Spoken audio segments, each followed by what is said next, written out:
I still remember the smell of roses mingled with vanilla frosting that floated through the grand wedding hall, filling every corner with sweetness and celebration.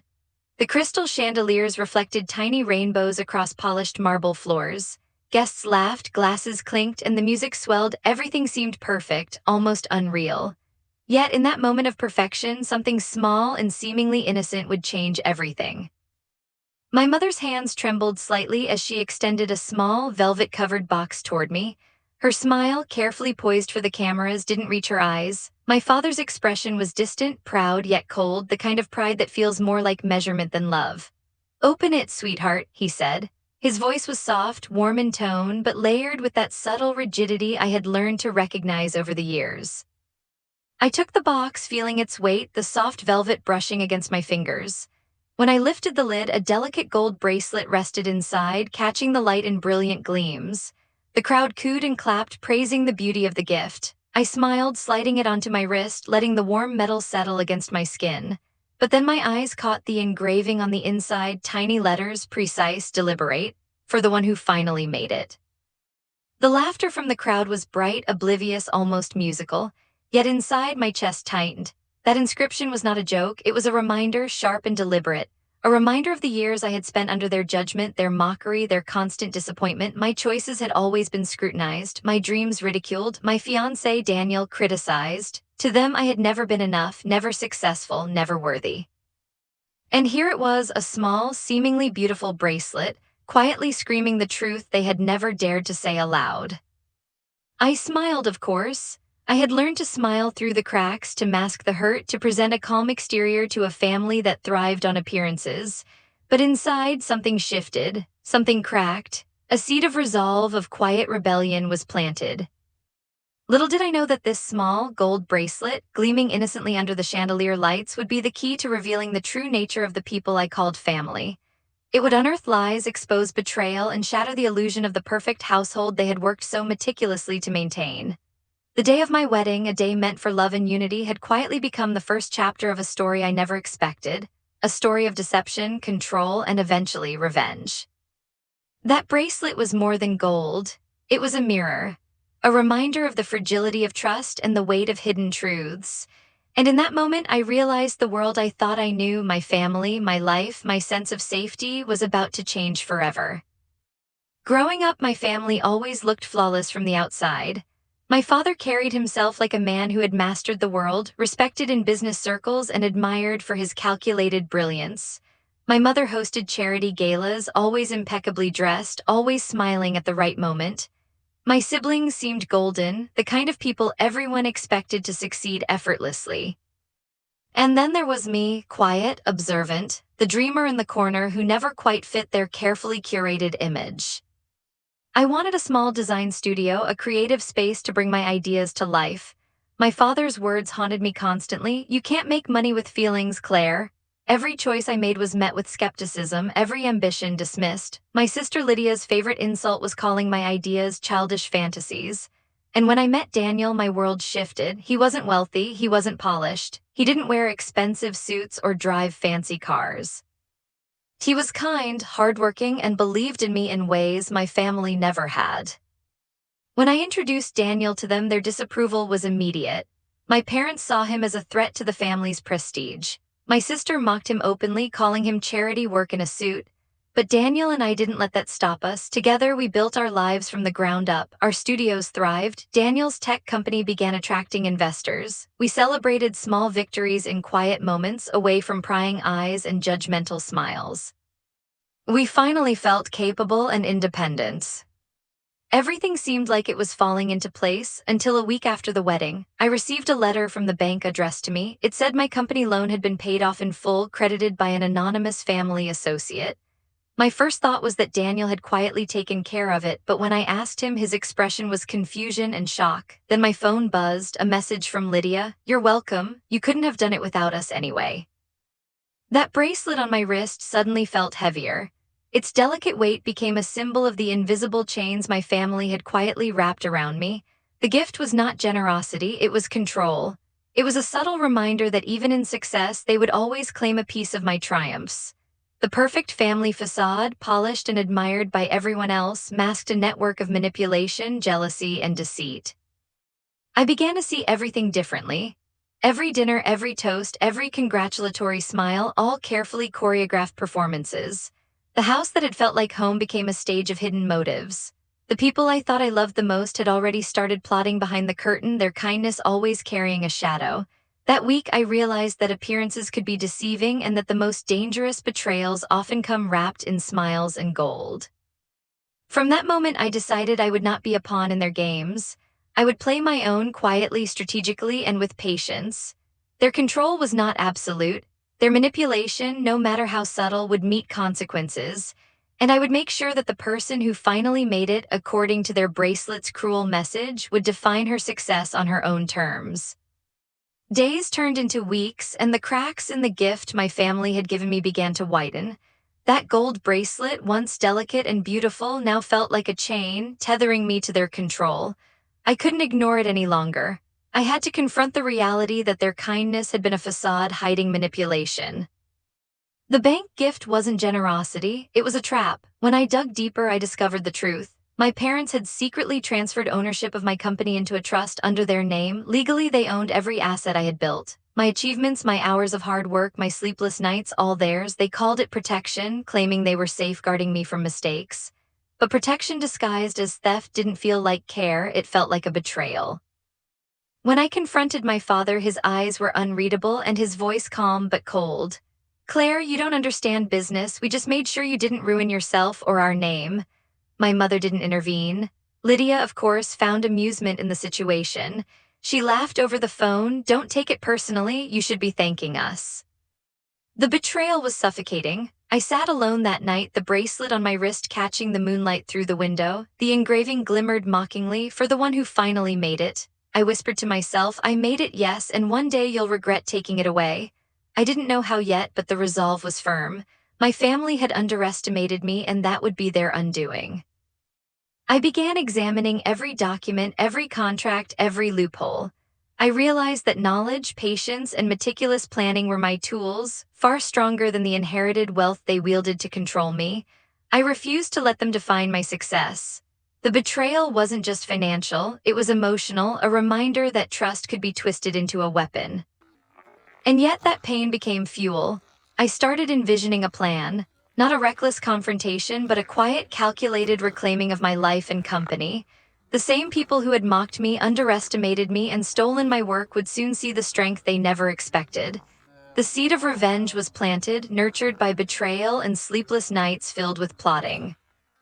By the end of that week, I had mapped out the first steps. I would not rush. Patience would be my ally.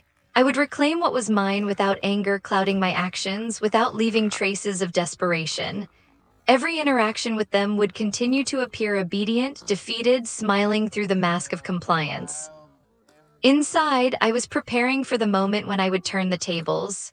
When the family who had used love as leverage would discover that the one who finally made it did so entirely on her own terms. The web of betrayal they had spun was intricate, but I had found its weak points. Their confidence, their arrogance, their underestimation of me, all of it would become my advantage. I realized finally that the bracelet wasn't just a symbol of control. It was the spark that ignited the fire I needed to take everything back and redefine my life. I stopped fighting them openly. I stopped arguing, stopped pleading. Instead, I smiled, nodded, and let them think I had been defeated. Every interaction with my parents and Lydia became a performance, an act of compliance designed to lower their guard. Behind that smile, however, I was quietly building something far stronger than resentment, a plan of action, meticulous and legal, that would ensure justice without bloodshed.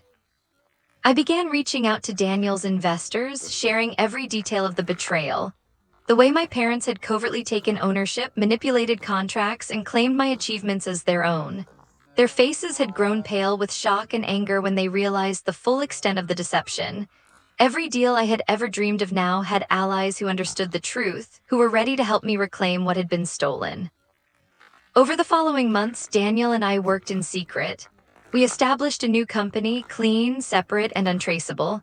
Every asset, every contract, every client relationship slowly shifted under this new entity. The process was painstaking, each step deliberate. And all the while, my family believed I was simply licking my wounds, defeated by their power. Lydia bragged to anyone who would listen that she had rescued me, completely unaware that she had been tricked by the very person she thought she controlled. Then came the day of the board meeting, the one I had been preparing for in silence. My father arrived confident, surrounded by his lawyers, certain of his dominance. Lydia walked in with her usual smugness, sure that her manipulation had paid off, and yet I was calm, patient, ready. I presented the quarterly report with measured composure, ensuring every figure, every detail reflected months of careful planning. Then, with steady hands, I handed my father and sister a folder. "You are no longer shareholders," I said softly. "The company is fully independent." They laughed at first, disbelief etched across their faces. My father tried to argue, claiming legal impossibility, but as they flipped through the documents, reality set in. Every transfer had been executed months ago, every asset had been moved. Their control, their power, their illusions of dominance crumbled silently under my calculated strategy. I didn't gloat, I didn't raise my voice. I merely watched as the realization of their defeat spread across their faces. The bracelet glinted on my wrist, once a symbol of their arrogance, now a token of my patience, my resilience, my quiet vengeance. In that room, the power shifted. Not violently, not angrily, but legally, irreversibly, completely. The room was silent, the air thick with disbelief. My father, usually so unflappable, stared at me as though the world had tilted on its axis. Lydia's expression morphed from arrogance to panic, her confidence crumbling under the weight of undeniable truth. "You tricked us," Lydia finally spat, her voice sharp but quivering. I smiled calmly. "You taught me well." My father's hands gripped the edge of the conference table, knuckles white. "You can't do this," he said, the tremor in his voice betraying his fear. "I already did," I replied evenly, letting each word hang in the silence. The bracelet on my wrist caught the sunlight streaming through the glass walls, glinting sharply. Once a cruel reminder, it now represented victory, patience, and resilience. I unclasped it slowly, letting it fall onto the polished table between us. The metallic sound echoed in the room like a bell tolling judgment. "Keep your gift," I said softly. "It suits you better." They stared open-mouthed as the truth crystallized. Every manipulation, every hidden contract, every smirk of superiority they had relied on was meaningless now. I turned and walked toward the door, each step deliberate, each breath calm. Freedom pulsed through me, a quiet exhilaration that no confrontation could match. For years they had tried to control me, belittle me, and keep me dependent. Their power had always seemed absolute, their authority unassailable, but patience, planning, and quiet determination had shifted the balance entirely. The company was mine, legally, ethically, and morally. I had reclaimed what was rightfully mine without hatred, without violence, only with intellect, patience, and resolve. As I left the conference room, the sunlight washed over me, warm and golden. The bracelet remained on the table, a relic of their arrogance and my triumph. I didn't look back. The past was closed, sealed, and no longer capable of harming me. From betrayal had grown strength. From manipulation had grown strategy, and from doubt had grown the unwavering confidence that I could define my life on my own terms. That day, I learned that victory was not in proving them wrong, but in proving to myself that I never needed their approval to succeed. Months later, I sat in my new office, sunlight spilling over sketches, contracts, and coffee cups.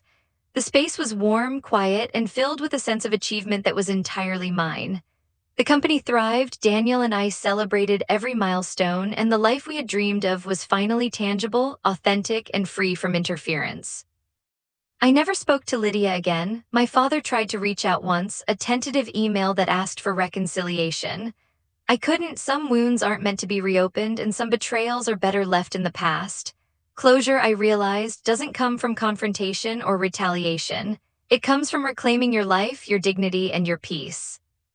That bracelet, once a symbol of control and cruelty, sits in a drawer now.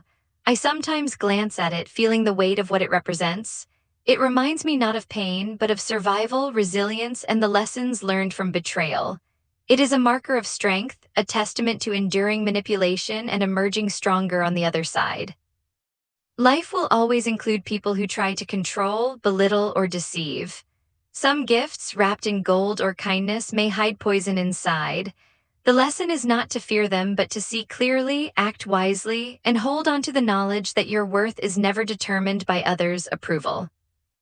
I learned that success is not about proving others wrong. It's about proving to yourself that you have the courage, skill, and integrity to succeed on your own. True victory comes when you can stand tall, free from dependency, and unshakable in your sense of self. Daniel and I continue to thrive, our lives grounded in honesty, mutual respect, and trust. Every day I remind myself of the journey, the betrayal, the silent plotting, the reclaiming of what was mine. It is a story of pain transformed into power, of adversity forged into resilience, and of love and partnership triumphing over manipulation. Some lessons are harsh, some gifts are double-edged, and some betrayals cut deeper than any failure. But in every shadow, there is an opportunity for light. The bracelet may have once symbolized their control, but now it is a reminder of my strength, my independence, and the unbreakable spirit that carried me through it all. Months later, I sat in my new office, sunlight spilling over sketches, contracts, and coffee cups. The space was warm, quiet, and filled with a sense of achievement that was entirely mine. The company thrived, Daniel and I celebrated every milestone, and the life we had dreamed of was finally tangible, authentic, and free from interference. I never spoke to Lydia again. My father tried to reach out once, a tentative email asking for reconciliation. I couldn't. Some wounds aren't meant to be reopened, and some betrayals are better left in the past. Closure, I realized, doesn't come from confrontation or retaliation. It comes from reclaiming your life, your dignity, and your peace. That bracelet, once a symbol of control and cruelty, sits in a drawer now. I sometimes glance at it, feeling the weight of what it represents. It reminds me not of pain, but of survival, resilience, and the lessons learned from betrayal. It is a marker of strength, a testament to enduring manipulation and emerging stronger on the other side. Life will always include people who try to control, belittle, or deceive. Some gifts, wrapped in gold or kindness, may hide poison inside. The lesson is not to fear them, but to see clearly, act wisely, and hold on to the knowledge that your worth is never determined by others' approval.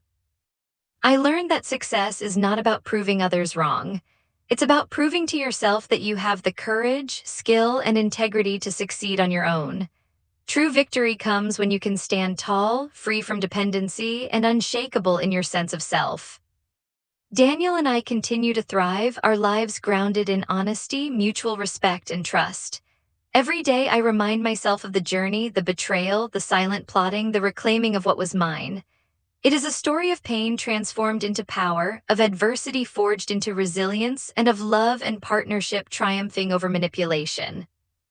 Some lessons are harsh, some gifts are double-edged, and some betrayals cut deeper than any failure. But in every shadow, there is an opportunity for light.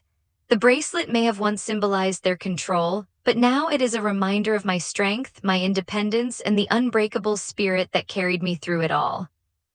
If you've ever felt underestimated, betrayed, or controlled, remember this. Your strength is within you. Don't let anyone else define your worth. Take charge of your life, reclaim your power, and rise above what was meant to hold you back.